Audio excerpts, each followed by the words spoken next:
Capítulo 12. Amando a quem não merece nosso amor. Era um lindo sábado de setembro. Minha esposa e eu caminhávamos pelo Jardim Reynolds, curtindo a flora, que continha vários exemplares provenientes de diversos países do mundo. Os pomares foram originalmente cultivados por R. J. Reynolds, o magnata do tabaco, como parte de sua propriedade rural. Agora fazem parte do campus da Universidade Wake Forest. Acabávamos de passar pelo Jardim das Rosas quando vimos Anne, uma senhora a quem eu começara a aconselhar 2 semanas atrás, a qual caminhava em nossa direção. Ela olhava para baixo, para as pedras dispostas ao longo do chão, formando o corredor por onde andávamos. Parecia estar completamente abstraída. Quando a cumprimentei, teve inicialmente um sobressalto, mas depois olhou para cima e sorriu.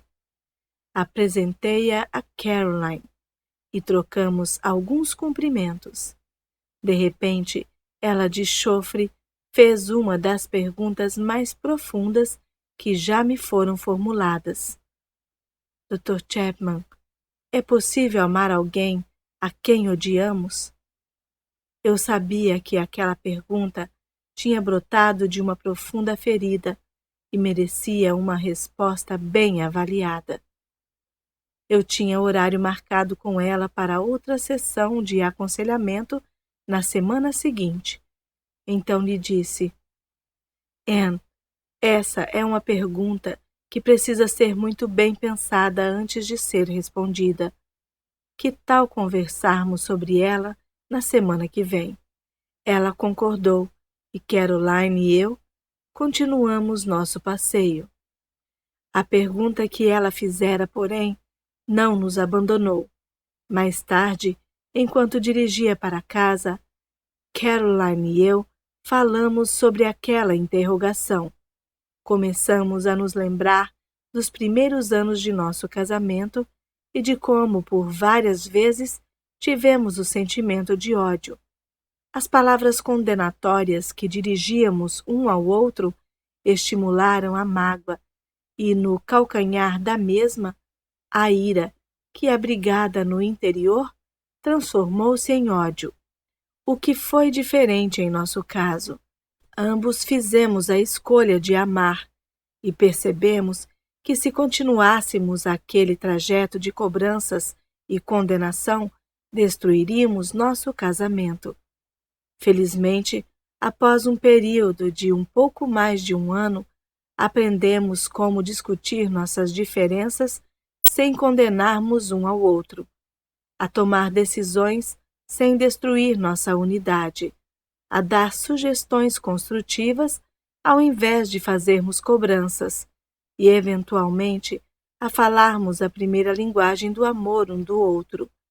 Muitos desses itens foram descritos em um outro de nossos livros, Toward a Growing Marriage, Mood Press, Em Busca de um Casamento Maduro, publicado pela editora Mood.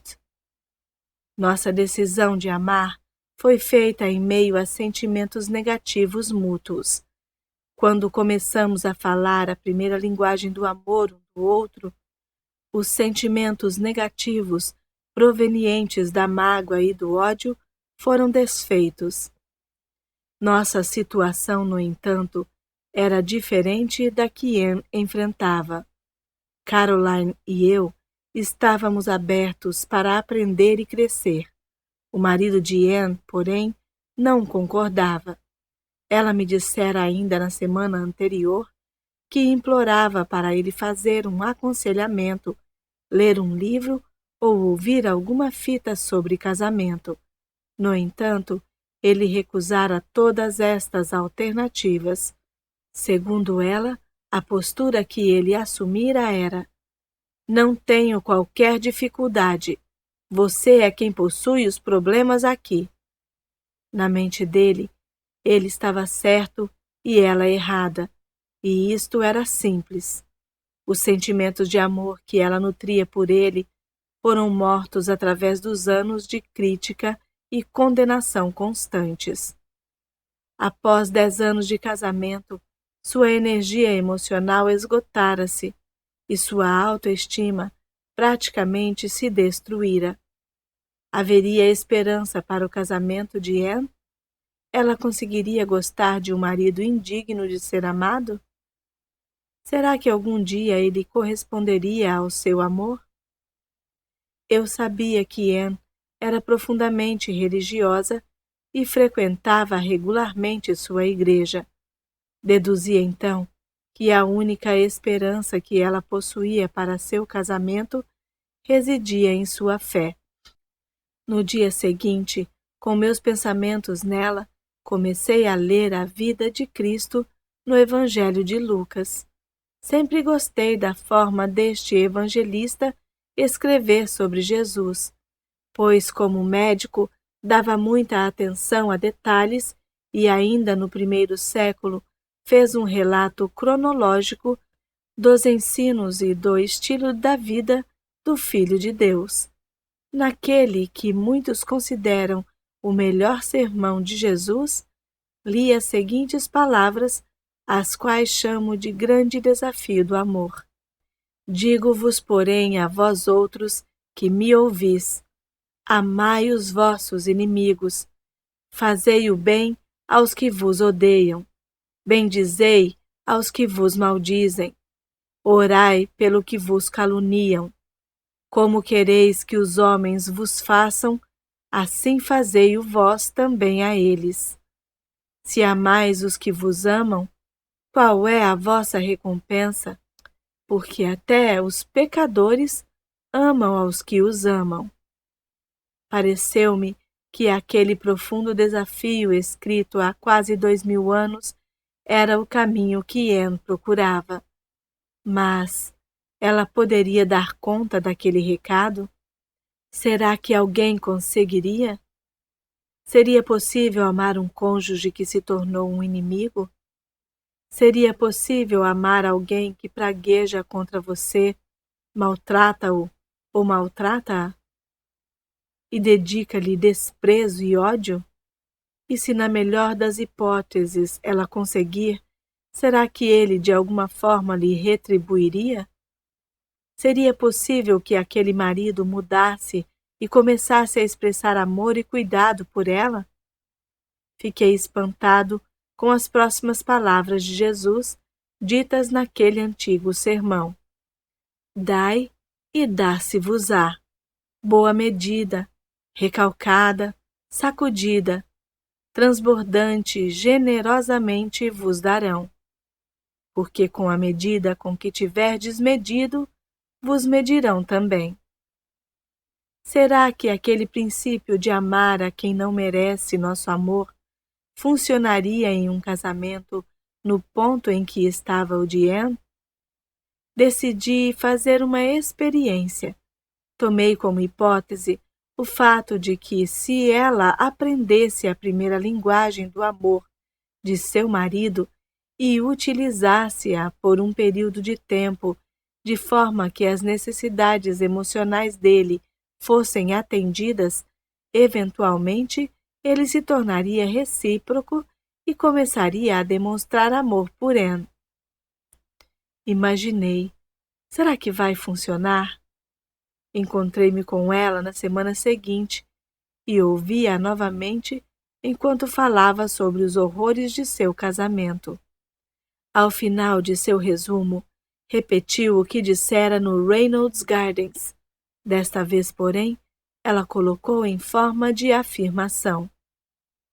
Dr. Chapman, simplesmente não sei se voltarei a amá-lo depois do que ele fez comigo. Você já conversou sobre sua situação com alguns de seus amigos? Perguntei. Ela respondeu, com umas 2 amigas mais chegadas, e por cima com outras pessoas. E o que elas lhe disseram? Todos são unânimes em dizer que devo me separar dele, porque ele nunca vai mudar, e esta demora só prolonga a agonia. Dr. Chapman, ocorre que eu não consigo fazer isso.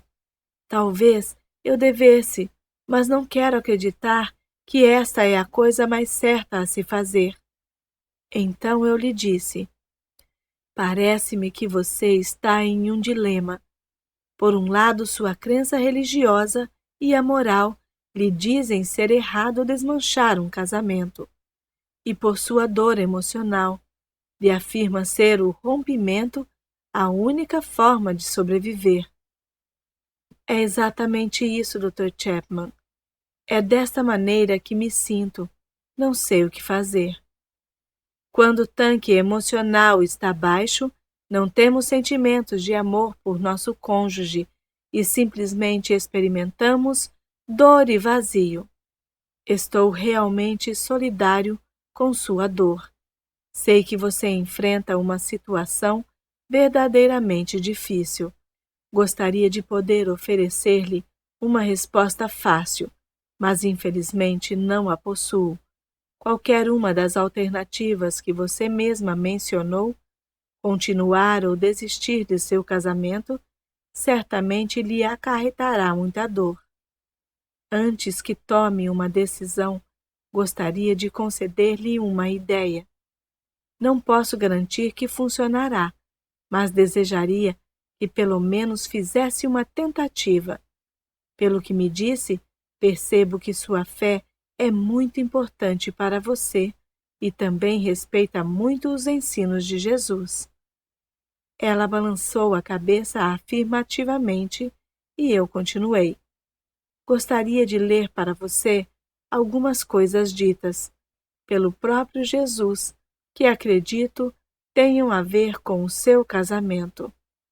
Li então devagar e pausadamente. Digo-vos, porém, a vós outros que me ouvis: amai os vossos inimigos, fazei o bem aos que vos odeiam, bendizei aos que vos maldizem, orai pelos que vos caluniam. Como quereis que os homens vos façam, assim fazei-o vós também a eles. Se amais os que vos amam, qual é a vossa recompensa?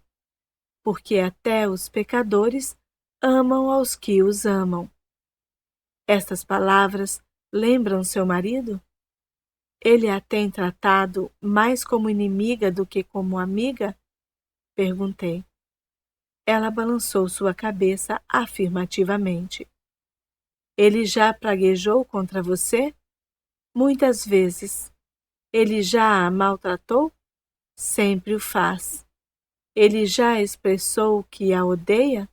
Sim. Anne, se você concordar, gostaria de tentar uma coisa. Desejaria ver o que aconteceria se aplicássemos este princípio em seu casamento. Deixe-me explicar melhor. Comecei a explicar a Anne o conceito do tanque emocional e o fato de que, quando ele está baixo como o dela se encontrava, não temos sentimentos de amor por nosso cônjuge e simplesmente experimentamos dor e vazio. Desde que o amor é uma profunda necessidade emocional, a falta dele possivelmente também é a nossa mais profunda dor emocional. Disse-lhe então que se pudéssemos aprender a falar a primeira linguagem do amor um do outro, a necessidade emocional estaria suprida e sentimentos positivos seriam novamente gerados. Isso faz sentido para você? Perguntei-lhe. Dr. Chapman, o senhor acabou de descrever a minha vida. Nunca antes enxerguei de forma tão clara. Apaixonamo-nos antes de nos casarmos. Não muito tempo depois de nosso casamento, caímos das nuvens e nunca aprendemos a falar a linguagem do amor um do outro. Meu tanque está vazio há anos e estou certa que o dele também. Dr. Chapman, se eu compreendesse antes este conceito, talvez nada disso nos teria acontecido. Não podemos voltar no tempo, Anne. Tudo o que podemos tentar é fazer o futuro diferente. Gostaria de propor-lhe uma experiência de 6 meses. Estou disposta a tentar qualquer coisa, disse Anne. Apreciei seu espírito positivo, mas eu não estava muito certo de que ela entendera o alto grau de dificuldade daquela experiência. Então sugeri: estabeleçamos então nossos objetivos. Se em 6 meses você pudesse ter seu desejo romântico realizado, qual seria? Anne ficou um tempo sentada em silêncio. Depois, ainda pensativa, ela disse: gostaria de ver Glenn amar-me novamente e demonstrar isso através de algum momento gasto comigo. Desejaria realizar diversas atividades juntos. Queria sair, eu e ele sozinhos, para passear. Gostaria muito que houvesse interesse da parte dele pelo meu mundo. Apreciaria demais que conversássemos um com o outro quando saíssemos para jantar fora. Desejaria que ele me ouvisse. Gostaria de sentir que ele valoriza minhas ideias. Seria tão bom se pudéssemos novamente viajar e nos divertir juntos. E mais do que qualquer outra coisa, desejaria saber que ele valoriza nosso casamento. Anne fez uma pausa e depois continuou. De minha parte, gostaria muito de voltar a ter sentimentos calorosos e positivos por ele. Desejaria sentir orgulho dele. No momento, não nutro estes desejos. Eu escrevia enquanto Anne falava. Quando ela terminou, li alto o que ela me dissera e comentei: estes objetivos parecem-me difíceis de ser alcançados. É isso mesmo que você deseja, Anne? Concordo que para o momento eles pareçam praticamente impossíveis, mas é o que desejo acima de tudo. Então, estabeleçamos que estes serão nossos objetivos. Em 6 meses, queremos ver você e Glenn possuir esse tipo de amor em seu relacionamento. Gostaria de levantar uma hipótese. O objetivo de nossa experiência será provar se ela é ou não verdadeira. Suponhamos que você consiga falar a primeira linguagem do amor de Glenn de forma consistente durante 6 meses. Digamos também que de algum ponto desse período sua necessidade emocional de amor comece a ser suprida, o tanque do amor encha-se e ele comece a corresponder seu amor.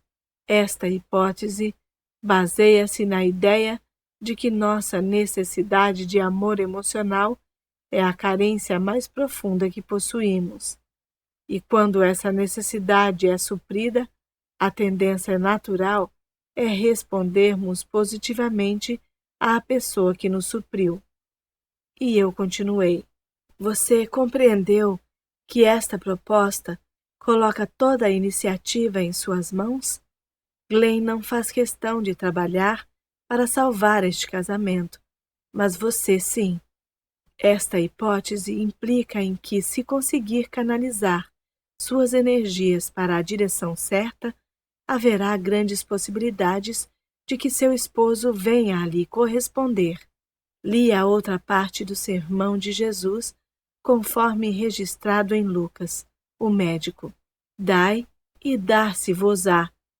Boa medida, recalcada, sacudida, transbordante, generosamente vos darão. Porque com a medida com que tiverdes medido, vos medirão também. Se entendi bem, Jesus estabelece aqui um princípio e não uma forma de manipular pessoas. De modo geral, se formos bondosos e amorosos, todos também terão a tendência de sê-lo conosco. Isto não significa que sejamos pessoas boas e que todos necessitam ser bons para conosco. Somos agentes independentes, portanto, Não há garantias de que Glenn venha a ser recíproco às suas manifestações de amor. Só podemos dizer que existe uma boa possibilidade disso vir a acontecer. Um conselheiro nunca pode predizer com absoluta certeza o comportamento humano individual. Com base em pesquisas e em estudos do tipo de personalidade, ele pode deduzir uma reação em determinada situação. Após ela concordar com a hipótese, eu disse a Anne: conversemos agora sobre a primeira linguagem do amor, tanto a sua como a dele. Declaro, pelo que você me contou, que qualidade de tempo seja a sua primeira linguagem do amor. O que você acha? Eu concordo com o Sr. Dr. Chapman. Logo no início, quando gastávamos algum tempo juntos e Glenn ouvia-me, conversávamos por horas a fio e fazíamos muitas coisas em companhia um do outro. Eu me sentia amada. Acima de qualquer outra coisa, esta é a parte de nosso casamento a qual gostaria que voltasse. Quando ficamos algum momento juntos, sinto-me como se ele realmente se importasse comigo.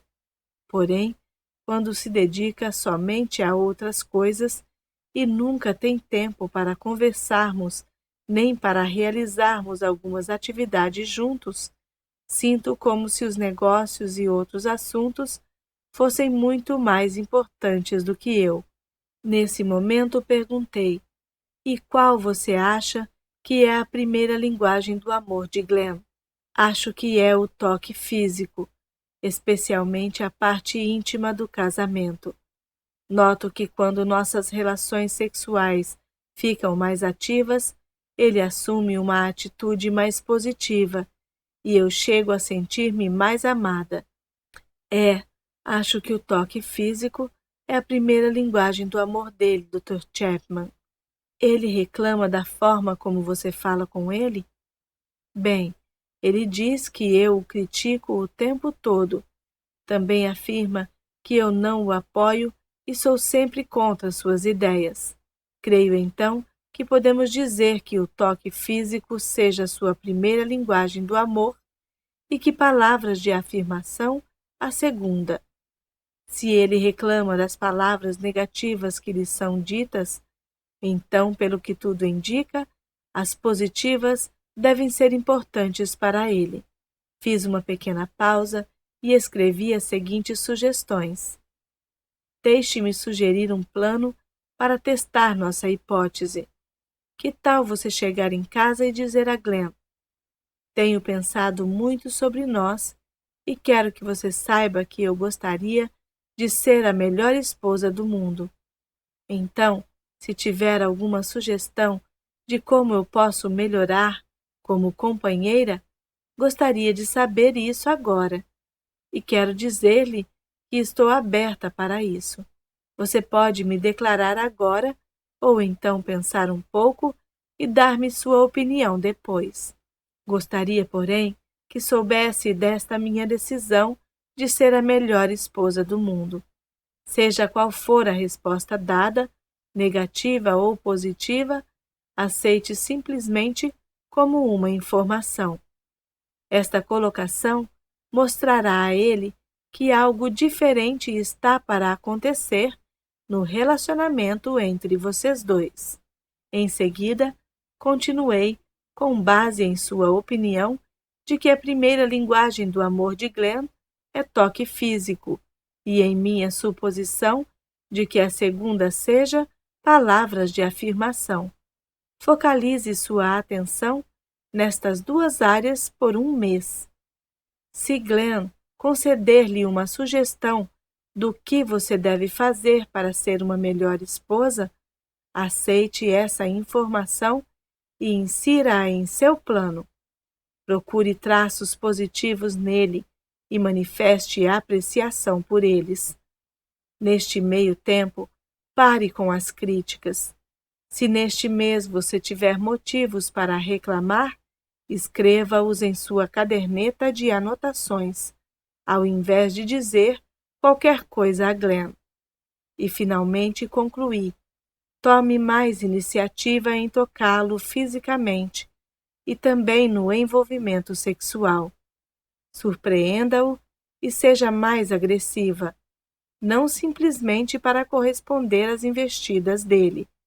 Coloque um alvo de, nas primeiras 2 semanas, ter relações sexuais pelo menos uma vez a cada 7 dias, e nas 2 seguintes, 2 vezes em cada semana.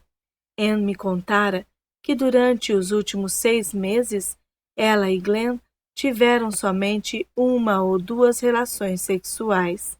E imaginei que este plano tiraria as coisas do marasmo em que se encontravam em menos tempo. Se você afirmar ter sentimentos que não nutre, isso é hipocrisia. Porém, expressar um ato de amor em benefício ou para o prazer de outra pessoa é um ato de escolha. Anne então disse: Dr. Chapman, isso será realmente difícil. É quase impossível corresponder-me sexualmente com ele, pois ignora-me o tempo todo. Sinto-me usada e não amada em nossas relações sexuais. Ele me trata como se eu fosse totalmente insignificante em outras áreas e, de repente, quer ir para a cama e usar meu corpo. Magoo-me muito com isso, e essa deve ser a razão de termos tão pouco envolvimento sexual nos últimos anos. Respondi então a Anne com real compreensão pelo que ela passava. Sua reação é absolutamente natural e normal.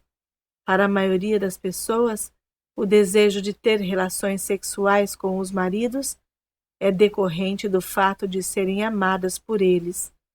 Se elas se sentem prestigiadas, então querem ter relações sexuais. Se não, sentem-se usadas no contexto sexual. É por este motivo que amar a quem não nos ama é extremamente difícil. É algo que vai além de nossas tendências normais. É preciso confiar profundamente em Deus para poder fazer isso.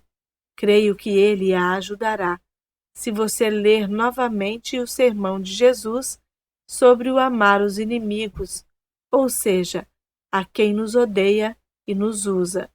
Depois, peça a Deus ajuda para colocar em prática os ensinos de Cristo. Dava para perceber que Anne concordava com o que eu lhe dizia. De vez em quando, ela balançava a cabeça afirmativamente, mas seus olhos afirmavam que ela estava com muitas dúvidas. Mas, Dr. Chapman, não é uma hipocrisia demonstrar amor sexual quando se tem tantos sentimentos negativos por uma pessoa? Minha resposta foi: acho que seria bom conversarmos um pouco sobre a diferença entre amor como sentimento e amor como ação. Se você afirmar ter sentimentos que não nutre, isso é hipocrisia, e esta comunicação falsa é uma boa forma para se construir um relacionamento íntimo. Porém, se você expressar um ato de amor em benefício ou para o prazer de outra pessoa, é um ato de escolha. Você não atribuirá a aquele ato um profundo envolvimento emocional. Creio que foi exatamente isto que Jesus quis dizer. Fiz uma pequena pausa e prossegui. Certamente, não dá para termos sentimentos calorosos por quem nos odeia. Isso não seria normal, mas, por outro lado, podemos realizar atos de amor por eles. E isso é uma decisão nossa. Esperamos que tais atos de amor produzam efeitos positivos em suas atitudes, seu comportamento e tratamento. Pelo menos escolhemos fazer algo positivo por eles. Minha resposta aparentemente satisfez a Anne, pelo menos naquele momento. Fiquei com a sensação de que precisaríamos conversar sobre isso novamente. Eu também sentia que se aqueles planos fossem postos em prática, seriam devido à profunda fé que ela nutria em Deus. Tornei a dizer-lhe: eu gostaria que depois de um mês perguntasse a Glenn se você melhorou ou não. Coloque em suas próprias palavras, mas pergunte a ele algo como: Glenn, lembra-se quando uma semana atrás eu lhe disse que gostaria de ser a melhor esposa do mundo? Seria possível você me dizer o que tem achado? Prossegui com outras palavras.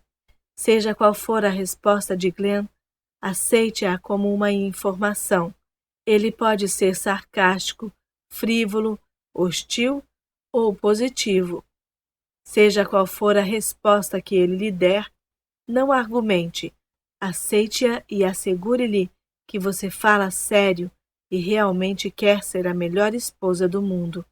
E se ele tiver sugestões, você está aberta para elas. Além do mais, prossegui mantendo o hábito de interrogá-lo nesse sentido, uma vez por mês, durante os 6 primeiros meses. Quando Glenn lhe der o primeiro retorno positivo e disser algo como: tenho de admitir que quando você me falou que gostaria de tentar ser a melhor esposa do mundo, eu quase morri de rir. No entanto, tenho de aceitar que as coisas têm andado diferentes por aqui. Você saberá que seus esforços começam a modificá-lo emocionalmente. Ele talvez lhe conceda um retorno positivo depois do primeiro mês, do segundo ou mesmo do terceiro. Uma semana depois de você receber o primeiro retorno positivo, quero que faça um pedido a Glenn, algo que gostaria que ele fizesse, e esteja relacionado com sua primeira linguagem do amor. Por exemplo, uma bela noite você gostaria de virar-se para ele e dizer algo parecido com: Glenn, sabe o que eu estou com vontade de fazer? Você se lembra de como nós costumávamos jogar Scrabble juntos? Eu gostaria tanto que jogássemos juntos, só nós dois, na quinta-feira à noite. As crianças vão ficar na casa da Mary. Você acha que seria possível? Anne prossegue. Coloque esse pedido de forma específica, não geral. Não diga algo como: sabe, gostaria muito que a gente pudesse gastar mais tempo juntos. Isso é muito vago. Como é que você saberá se ele fará ou não o que pediu? Mas se fizer um pedido específico, ele saberá exatamente o que você quer e com certeza reagirá. Quando ele o fizer, será pela escolha de realizar algo que a agrade. E, finalmente, faça a cada mês um pedido específico. Se ele a atender, ótimo. Se não concordar, não se importe. Uma coisa é certa: quando atender seu pedido, você saberá que ele procura satisfazer a sua necessidade. Nesse processo, você o ensinará a falar sua primeira linguagem do amor, porque os pedidos que fará com certeza são parte dela. Se ele decidir amá-la através de sua primeira linguagem do amor, suas emoções positivas relativas a ele despontarão na superfície. Seu tanque emocional começará a encher e, a seu tempo, o casamento renascerá. Anne então disse: Dr. Chapman, eu faria qualquer coisa se isso fosse possível. Talvez você precise de um milagre em seu casamento.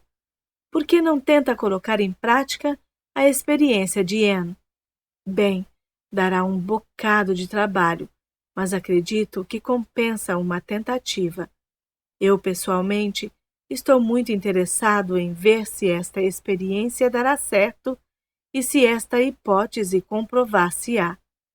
Gostaria que nos encontrássemos sistematicamente durante este processo, talvez a cada 2 meses, e você fizesse anotações das palavras de afirmação que disser a Glenn a cada semana. Gostaria também que me trouxesse a lista das reclamações anotadas em sua caderneta, aquelas que você não vai revelar para Glenn. Pode ser que através destas reclamações eu consiga ajudá-la a formular pedidos que possam ir ao encontro do suprimento destas frustrações. Finalmente, gostaria que você aprendesse como compartilhar suas frustrações e irritações de forma construtiva e os dois conseguissem lidar com isso. Mas durante estes 6 meses de experiência, quero que você as anote sem nada dizer a Glenn. Anne levantou-se e acredito que já com a resposta à famosa pergunta que me fizera. É possível amar alguém a quem se odeia? Nos 6 meses que se seguiram, Anne viu uma tremenda mudança na atitude e no tratamento de Glenn para com ela. Nos primeiros 30 dias, ele estava frívolo e lidou com a situação de forma superficial. Porém, após o 2º mês, ela já recebeu dele o retorno positivo de seus esforços. Nos últimos 4 meses, ele respondeu positivamente a quase todos os seus pedidos, e seus sentimentos para com ela começaram a sofrer uma drástica mudança. Glenn nunca apareceu para o aconselhamento, mas ouviu algumas de minhas fitas e discutiu-as com Anne. Chegou mesmo a encorajá-la a contribuir suas sessões de aconselhamento, o que durou por mais 3 meses após o final da experiência. Atualmente, Glenn segrega a seus amigos que eu sou um milagreiro. Sei, no entanto, que o amor é que faz milagres. Talvez você precise de um milagre em seu casamento. Por que não tenta colocar em prática a experiência de Anne? Diga a seu cônjuge o que tem pensado sobre o casamento dos dois e que gostaria de fazer o possível para suprir da forma melhor suas necessidades. Peça sugestões de como melhorar. As propostas que forem dadas servirão de dicas para que se descubra sua primeira linguagem do amor. Se ele ou ela não fizer alguma sugestão, tente descobrir sua primeira linguagem do amor através das reclamações feitas ao longo dos anos. Então, durante 6 meses, focalize sua atenção naquela linguagem. Ao final de cada mês, solicite um retorno de como você evolui por intermédio de outras sugestões. Quando seu cônjuge demonstrar melhoras, espere 1 semana e então faça um pedido específico. A solicitação deverá ser de algo que realmente apreciaria que ele ou ela fizesse por você. Se ele ou ela decidir atendê-lo ou atendê-la, saberá que ele ou ela tomará aquela atitude com o objetivo de suprir suas necessidades. Se ele não atender seu pedido, continue a amá-lo. Talvez no próximo mês você receba uma resposta positiva. Se seu cônjuge começar a falar sua linguagem do amor através do atendimento a seus pedidos, as emoções positivas sobre ele ou ela voltarão e, a seu tempo, seu casamento renascerá. Não posso garantir os resultados, mas são muitos as pessoas a quem aconselhei que experimentaram os milagres do amor.